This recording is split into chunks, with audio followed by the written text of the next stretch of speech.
તો મિત્રો, ગઈકાલે દ્વારકા જતા જે ઘટના બની છે એમાં મેં મારા 2 મિત્રો ગુમાવ્યા છે અને લગભગ આ વર્ષમાં મેં ટોટલ 4 મિત્રો અકસ્માતમાં ગુમાવ્યા છે.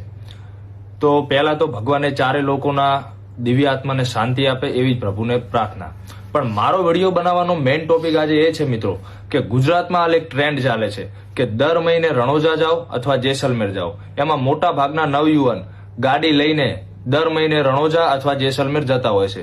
તો મારે ખાલી મિત્રો એટલું કહેવું છે કે તમે દર મહિને જે ભારતમાલા હાઈવે ઉપર ગાડી લઈને રણોજા અથવા જેસલમેર દર્શન કરવા જાઓ છો, તો એવું તમે કઈ રીતે નક્કી કરી શકો કે 12 વખત તમે 12 મહિનામાં જાઓ છો તો 12 વખત તમે સહી સલામત ઘરે પાછા આવશો? મિત્રો, મારો કહેવાનો મતલબ એવો નથી કે તમે દર્શન કરવા ના જાઓ. હા, જાઓ, 6 મહિનામાં એકવાર જાઓ, 12 મહિનામાં એકવાર જાઓ, અથવા રોજ તમારે અહીંયા જવું હોય તો ટ્રેન જાય જ છે. આપણે પાલનપુરથી જાય છે, ધોનેરાથી જાય છે, ભીલડીથી જાય છે. તો ટ્રેનમાં જાઓ તો તમારી શું સેફટી અને સલામતી હંમેશા જળવાઈ રહે. મિત્રો, મારો કહેવાનો મતલબ એ છે કે 2025ના વર્ષમાં ભારતમાલા રોડ ઉપર 1600 થી 1700 લોકોના જીવ ગયા છે અને એમાં લગભગ 90% નવયુવાનો જ છે.